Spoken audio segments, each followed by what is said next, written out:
noite, igreja. Vocês estão felizes pelo privilégio de estar aqui na casa do Senhor? Amém. Irmão, porque é um privilégio estar aqui. Eu não sei se todos vocês viram essa semana que lá na Nigéria eles estão matando os cristãos. E eu vi um vídeo de uma igreja que foi totalmente destruída. E os irmãos todos assentados em cima dos escombros, com a sua Bíblia na mão, cantando e adorando ao Senhor. Na hora que eu vi aquele vídeo, eu pedi perdão ao Senhor, eu falei, Deus, me perdoa. Tantas vezes, chega na hora de vir no culto, numa igreja que tem um banco confortável, que tem uma iluminação boa, que tem ar-condicionado, que tem um louvor, que tem instrumento, que todos nós temos a oportunidade de ter uma Bíblia na mão, no celular, e a gente não quer vir. Ou porque a gente está cansado, ou porque a gente está com preguiça, ou porque... eu sou uma pessoa tão boa, né? Eu vou orar de casa. Irmãos, é um privilégio você estar sentado aí. Isso não é comum, não é rotina, é um privilégio. Poder sentar e ouvir a palavra do Senhor, orar junto com os irmãos, compartilhar a palavra, tomar a Santa Ceia, levantar as mãos, adorar o Senhor, ler a Bíblia, é um privilégio. Não desperdice o privilégio. Não trate o domingo, as quartas, os dias de culto como dias comuns.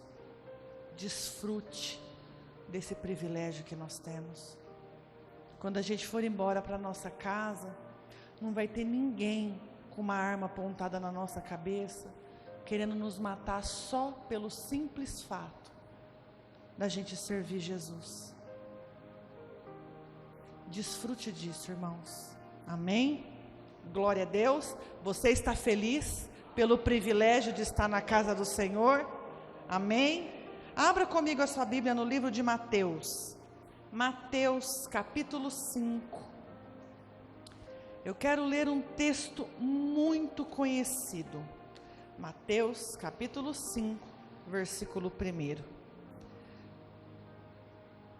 Este é o Sermão do Monte, onde Jesus disse as bem-aventuranças. A partir do versículo 1 diz assim: Vendo Jesus as multidões, subiu ao monte, e como se sentasse, aproximaram-se dele os seus discípulos.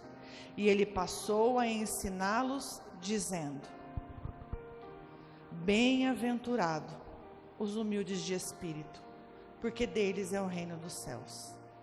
Bem-aventurado os que choram, porque serão consolados.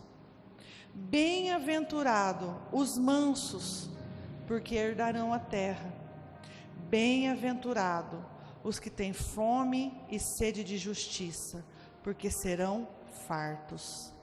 Bem-aventurado os misericordiosos, porque alcançarão misericórdia.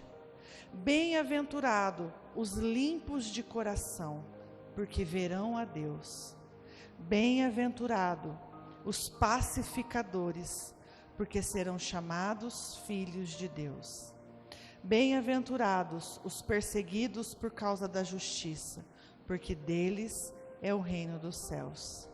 Bem-aventurados sois quando por minha causa vos injuriares e vos perseguirem, e mentindo disserem todo mal contra vós. Regozijai-vos e exultai, porque grande é o vosso galardão nos céus. Amém? Glória a Deus. Irmãos, o que esse texto nos ensina? O que esse texto nos mostra? O que esse texto é? Esse texto é uma coletânea, uma coleção de promessas. A Bíblia tem mais de 8.000 promessas para minha e para a tua vida. E lá no livro de 2 Coríntios, 1:20, diz assim, 2 Coríntios 1:20. Porque quantas tantas forem as promessas de Deus, nela está o sim, porquanto também por ele o amém. Todas, tantas quantas forem as promessas, o Senhor já nos disse sim. Ele já disse amém.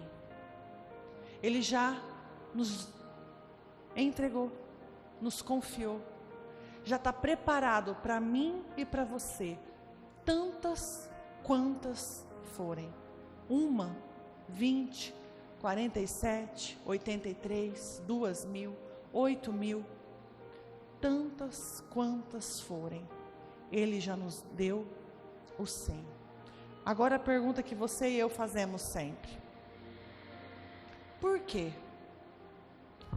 Que tantas vezes eu sei que eu tenho uma promessa, eu já li que eu tenho uma promessa, e eu não recebo, e ela não chega, e ela não acontece. Onde eu estou errando? O que está acontecendo? É o Senhor que tem errado? É Ele que tem falhado? É Ele que cumpre e não promete, promete e não cumpre? É Ele, irmãos? Não, né? O que acontece, irmãos? Nós temos a promessa, só que entre a promessa existe um processo, um caminho que a gente precisa trilhar.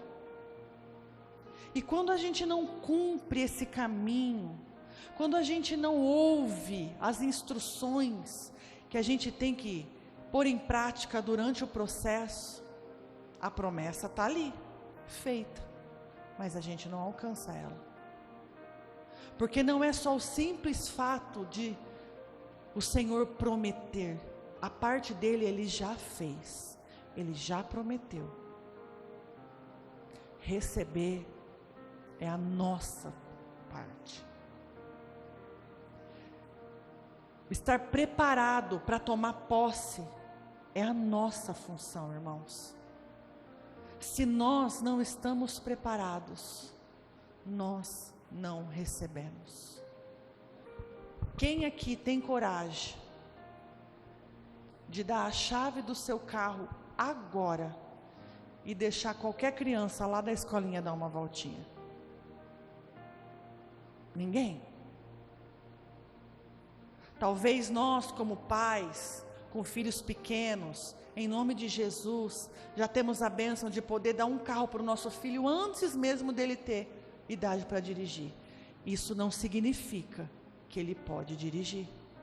Ele precisa passar pelo processo. Ele precisa fazer 18 anos.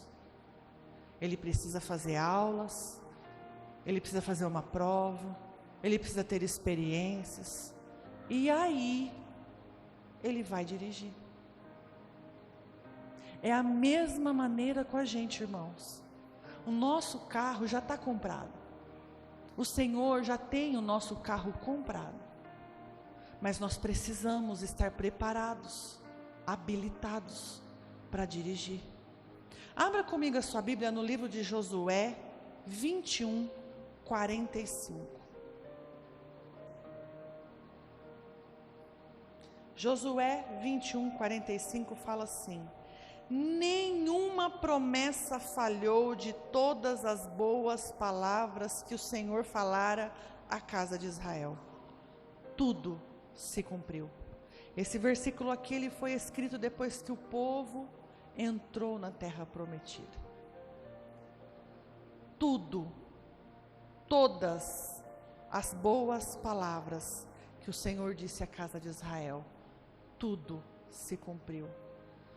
Irmãos, esse povo aqui passou por apertos, lutas, provações, dificuldades, guerras. Passou ou não? Mas no final,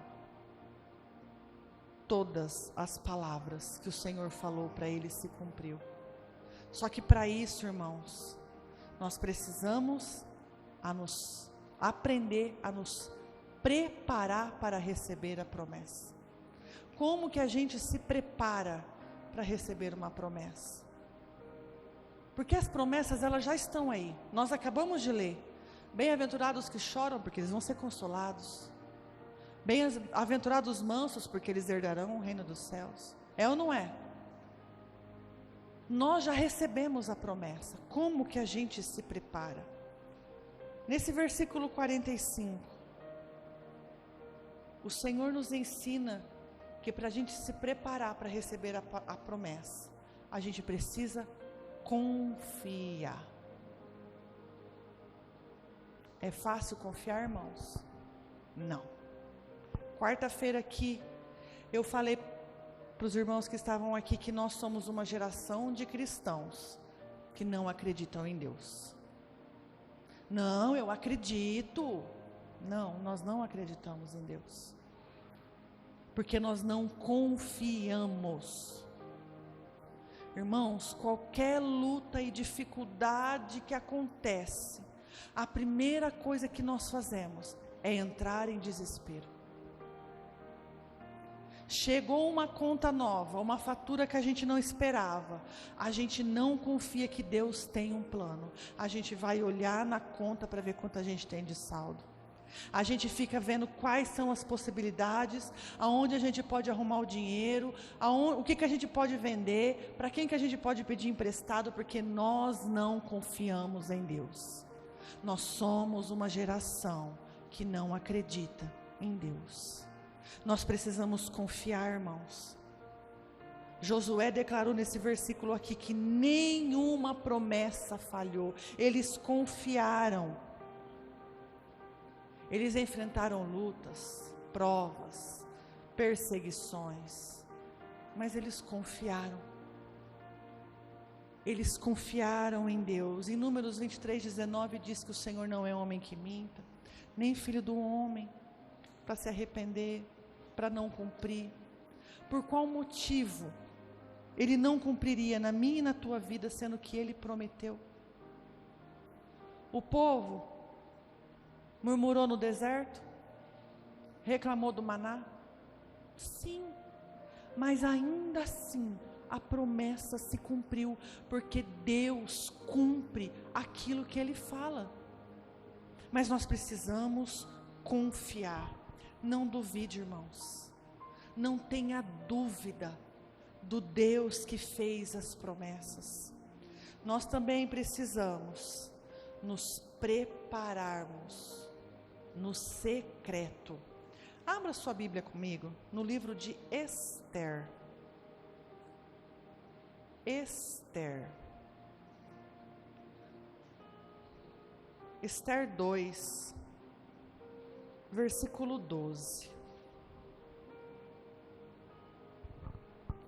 Em chegando o prazo de cada moça vir ao rei Assuero, depois de tratada segundo as prescrições para as mulheres, por 12 meses, que assim se cumpriam os dias do seu embelezamento, 6 meses com óleo de mirra, e 6 meses com especiarias e com perfumes e ungüentos em uso entre as mulheres. Todos nós sabemos a história da rainha Ester. Ela foi para o palácio, e haveria, irmãos, uma seleção para ver quem seria a rainha do rei Assuero. Mas antes dela se apresentar ao rei, ela passou por um processo de quanto tempo, irmão? 12 meses. Ela não foi simplesmente no salão, fez o cabelo, uma maquiagem, fez as unhas, trocou de roupa, passou um perfume, não. Ela se preparou por 12 meses. O rei viu ela nesses 12 meses? Não. Ela desfrutou de alguma regalia por ser rainha nesses 12 meses? Não. Ela foi chamada de rainha nesses 12 meses? Não. Ela estava se preparando Preparação, irmãos. Nós precisamos estar preparados antes de receber as nossas bênçãos. A Bíblia aqui nos diz que 6 meses ela se embelezou com óleo de mirra e os outros 6 meses com especiarias e perfumes. E eu pesquisei, irmãos, o que isso representa? O óleo de mirra, no reino espiritual, representa quebrantamento, cura interior, santificação. Os perfumes e as especiarias representam a presença de Deus, adoração.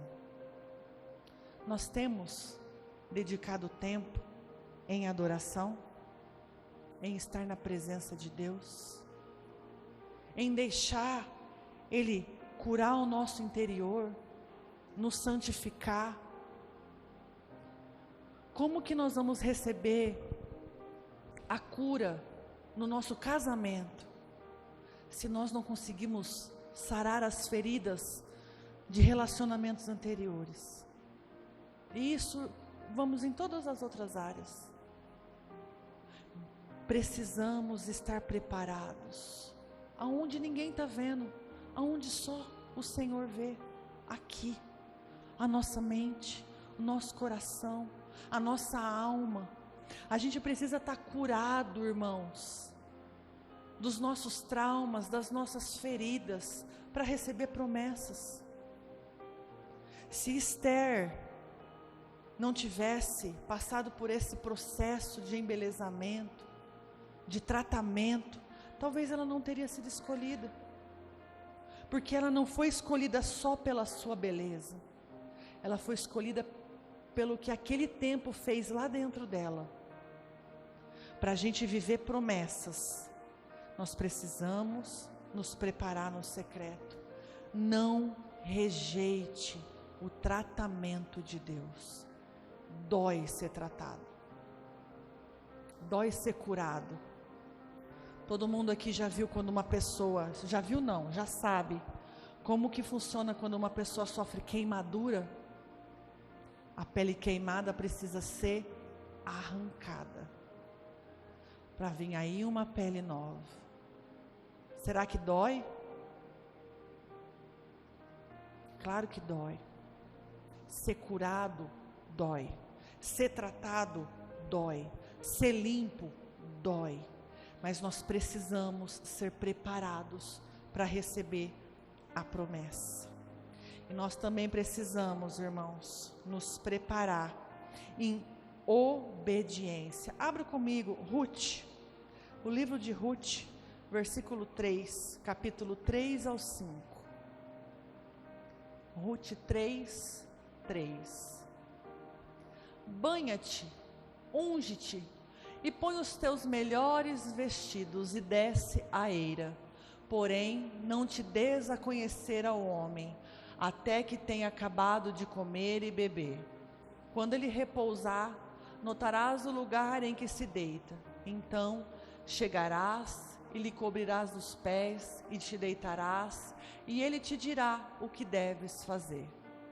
Respondeu-te Ruth: tudo quanto me disseres, farei.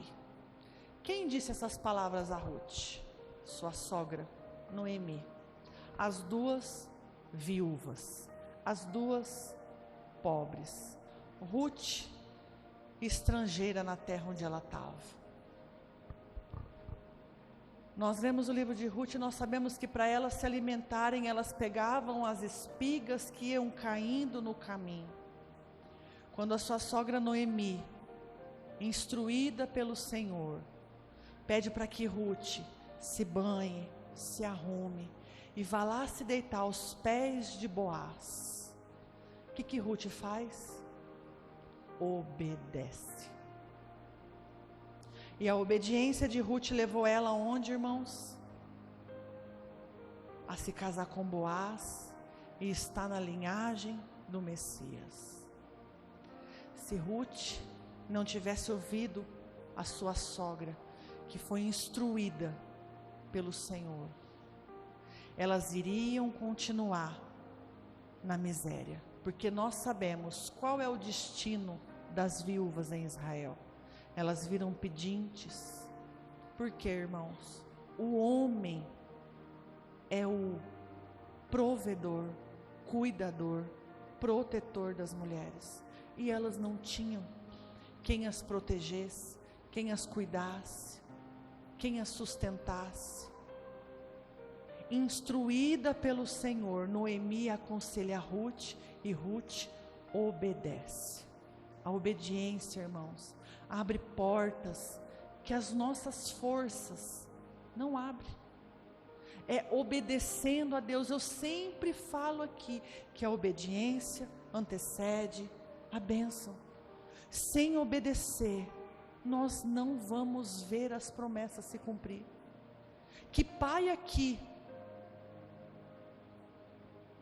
mima seu filho, enche o seu filho de presente, cuida do seu filho quando ele tem sido uma criança desobediente? Seu filho está lá com você no restaurante, no shopping, gritando, se jogando no chão. Você vai ficar olhando para ele e vai falar: que coisinha linda, meu bebezinho. Não. Quando nós desobedecemos, irmãos, nós somos punidos. Quando nós desobedecemos, nós somos corrigidos. Quando nós desobedecemos, a Bíblia fala no Salmo 23, que a vara e o cajado dele nos consola. A vara e o cajado. Todo mundo aqui lembra quando eu ministrei sobre isso? A vara nos corrige, o cajado nos tira do caminho errado. Obediência. Obedecer a Deus. Quem obedece, vive promessas. Quem obedece, desfruta das promessas. Mateus 25. Para receber bênção, nós precisamos nos preparar em vigilância. Mateus 25, a partir do versículo 1.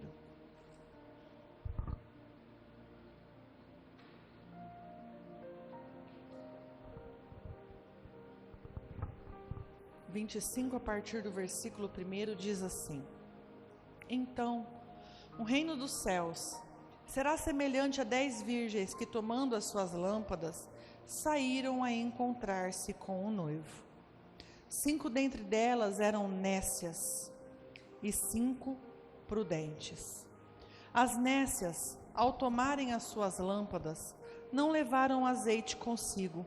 No entanto, as prudentes, além das lâmpadas, levaram azeites na vasilha. E, tardando o noivo, foram todas tomadas de sono e adormeceram. Mas à meia-noite ouviu-se um grito: Eis o noivo, sai ao seu encontro. Então se levantaram todas aquelas virgens e prepararam as suas lâmpadas. E as nécias disseram às prudentes: Dai-nos do vosso azeite, porque as nossas lâmpadas estão se apagando. Mas as prudentes responderam: Não, para que não nos falte, e a nós e a vós outras, ide antes aos que os vendem e comprai. E saindo elas para comprar, chegou o noivo, e eis que estavam apercebidas, entraram com ele para as bodas, e fechou-se a porta. Mais tarde, chegaram as virgens nécias, clamando: Senhor, Senhor, abre-nos a porta. Mas ele respondeu: Em verdade vos digo, não vos conheço. Vigilância. Quantas vezes nós já ouvimos essa ministração, irmãos? Das 10 virgens. As prudentes, preparadas, que saíram com as suas lamparinas. Todos nós sabemos que as lamparinas permaneciam acesas por causa do azeite. Elas saíram com as lamparinas, com as suas botijinhas de azeite. E as nécias, só com as suas lamparinas. O noivo chegou e as nécias não estavam lá. Uma das promessas do Senhor, irmãos, é que um dia Ele vai vir nos buscar. Um dia Ele vai vir nos buscar. Seja amanhã, daqui 10, 50, para as crianças aqui, talvez até 80 anos, mas a certeza absoluta que nós temos é que Ele vai vir nos buscar. Nós estamos preparados? Hoje, irmãos, seja sincero com você, responda aí para você, hoje, se o Senhor tivesse vindo te buscar, hoje, para onde você iria? Hoje, agora, você está preparado? A sua lâmpada, a sua lamparina, tem azeite de sobra? Ou Ele ia pegar você despercebido, desatento, com a sua lâmpada apagada? Irmãos, isso é muito sério. Lembra do crente que não acredita em Deus? Também entra aqui o crente que acredita que Jesus vai demorar muito para vir buscar ele. E que amanhã ele vai estar pronto. Amanhã eu vou fazer um jejum. Amanhã eu vou parar com esse meu pecado. Amanhã eu vou ter mais um tempo de oração. Amanhã. Nesse amanhã, irmãos, faltam menos de 90 dias para a gente chegar em 2026. Daqui a pouco a gente está comemorando a Páscoa de novo. Daqui a pouco é o seu aniversário de novo. Daqui a pouco é Natal de novo. E daqui a pouco a gente está em 2030. E daqui a pouco é 2032. E daqui a pouco nós estamos velhos, cansados, cometendo os mesmos erros e os mesmos pecados e enganando a nós mesmos com as mesmas mentiras. E daqui a pouco Jesus vem nos buscar. É ou não é? Eu estou mentindo? É ou não é, irmãos? Precisamos estar preparados em vigilância. E eu preciso me preparar para mim. A minha preparação depende de mim. Eu orar, eu buscar, eu jejuar, não salva o meu marido e não salva nenhuma das minhas filhas. O meu marido se preparar não me salva e não salva as minhas filhas. As minhas filhas não me salvam. Eu preciso me preparar, eu preciso correr atrás do meu azeite, eu preciso estar com a minha lâmpada acesa, eu preciso pôr o meu pé no chão, o meu joelho no chão, eu preciso ter tempo com o Senhor, eu preciso estar preparada. Você precisa fazer a sua parte. Não dependa da preparação dos outros. A minha oração e a oração do pastor Júnior não te leva para o céu, irmãos. Se prepare em vigilância. Seja prudente. Mantenha a sua botija cheia de azeite. Nós aprendemos como nos preparar. E agora eu quero compartilhar com vocês rapidamente como nós devemos esperar, porque preparar é diferente de esperar. Precisamos esperar com a fé avivada, ativa. O que é ter uma fé ativa, irmãos? É acreditar mesmo quando tudo mostra ao contrário. Mesmo quando está tudo difícil, a gente precisa ter a nossa fé firmada em Jesus.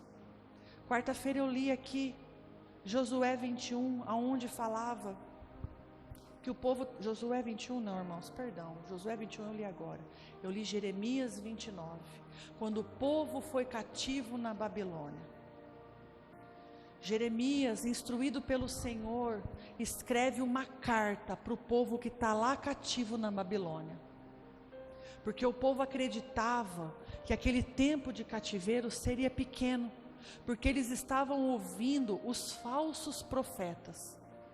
E aí Deus instrui Jeremias a dizer para eles que parem de dar ouvidos aos falsos profetas. O tempo que vocês têm no cativeiro é de 70 anos. Vai demorar 70 anos para a promessa se cumprir na vida de vocês. Só que enquanto a promessa não se cumpre, espere casando, dando-se em casamento, cultivando a terra, plantando e multiplicando. Se multiplique, não fiquem parados, não fiquem aí chorando, de braços cruzados. Enquanto a promessa não se cumpre, espere com fé. Espere acreditando que o cumprimento é agora, é hoje. Tenha fé para acreditar que é hoje. Espere com perseverança. Abraão esperou quanto tempo o nascimento de Isaac?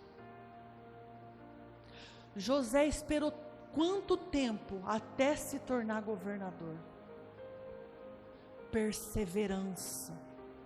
Perseverança, irmãos, é não ficar parado, é não desistir, é não sentar e chorar, porque nada acontece na minha vida, porque tudo está difícil. Continue caminhando mesmo sem ver, continue caminhando, acreditando, com perseverança. Os planos do Senhor vão se cumprir, as promessas do Senhor são para mim, eu vou viver os planos dele. Não pare no meio do caminho. Quem não persevera, desiste. Quem desiste, não vive promessa. Abra comigo no livro de Abacuque. Abacuque 2:3.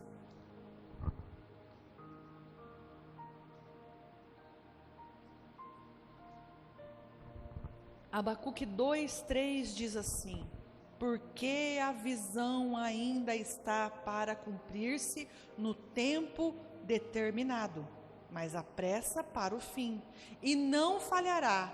Se tardar, espera, porque certamente virá e não tardará. Vai se cumprir. Não fique parado no caminho, irmãos. Eu sei que é difícil. É difícil quando a gente sabe que Deus tem planos, mas a gente olha ao redor e a gente só vê luta e luta e luta e luta e luta e luta e luta. Mas a promessa vai se cumprir. Espere com gratidão e com esperança. O livro de Josué, o versículo de Josué que nós lemos, o final do versículo ele fala assim: tudo se cumpriu. Tudo se cumpriu. Josué diz essas palavras como gratidão. Tudo o que ele prometeu, ele cumpriu. Abraão, irmãos, ele se fortaleceu dando glória a Deus. Lá no livro de Romanos 20:21 diz que Abraão se fortaleceu dando glória a Deus. Quando nós somos gratos, quando nós temos esperança, irmãos, a caminhada, o fardo se torna mais leve. A gente precisa adorar, irmãos, antes da promessa chegar, antes dos planos se cumprir. Mas é muito difícil. Isso é, mas isso entra lá no cristão que crê em Deus, porque eu não preciso ver o milagre para agradecer. Só o fato da promessa ter sido feita, eu já tenho que dar graças a Deus, porque eu sei que vai se cumprir, porque o Deus que prometeu não mente. Ele já me prometeu, Ele já disse, Ele já falou.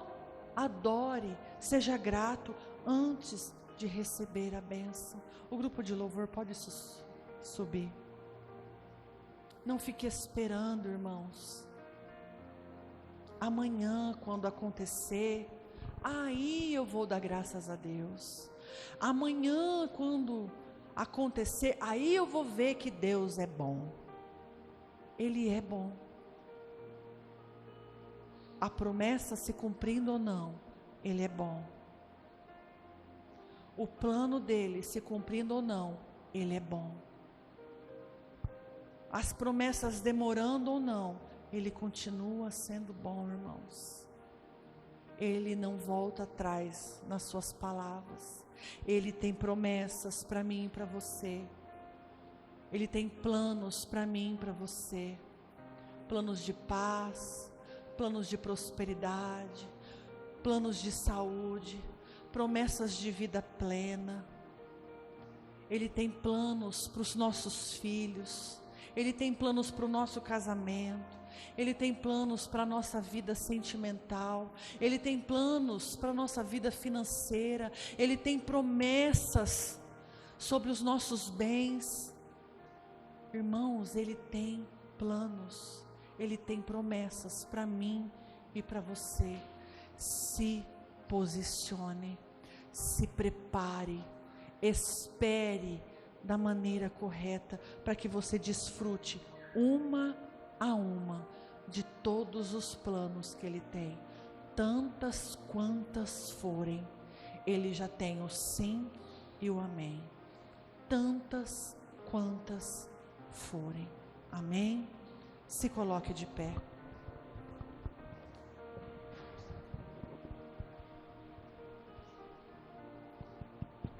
Talvez você ficou se perguntando, mas eu não sei quais são as promessas de Deus para mim. Eu não sei quais são os planos do Senhor para mim. Ninguém, nunca, nenhum profeta veio e colocou as mãos sobre a minha cabeça e declarou: em nome de Jesus, eis que eu te digo, você vai viver isso, isso, isso. Irmãos, nós não precisamos disso, porque aqui estão todas elas, todas as promessas. E eu quero encerrar lendo o versículo que eu li quarta-feira aqui, Jeremias 29:11. Eu é que sei que pensamentos tenho a vosso respeito. Inclusive o pastor leu domingo passado. Diz o Senhor, pensamentos de paz e não de mal, para vos dar os fins que desejais. Quais são as promessas para a sua vida, irmãos? Luta, dor, sofrimento, tristeza, perca. Essas são as promessas? Eu é que sei os pensamentos que tenho a vosso respeito, pensamentos de paz e não de mal, para vos dar os fins que desejais, que esperais. O que você espera? O que você sonha? Quais são os seus planos? Os pensamentos dele, irmãos, são infinitamente maiores e melhores. Aprenda a desfrutar do privilégio de ser o filho de Deus. Amém? Feche os seus olhos. Amém, glória a Deus. Vamos levantar as nossas mãos, vamos agradecer por este culto, pela palavra, e vamos tomar esta palavra que nós vamos viver, e tudo vai se cumprir, porque como a Bíblia diz, os céus e a terra passarão, mas as minhas palavras não irão passar. Aquilo que está prometido vai se cumprir. Senhor nosso Deus, obrigado, Jesus, pela tua palavra, obrigado por este culto, obrigado, Pai, pelo teu sacrifício, pela ceia.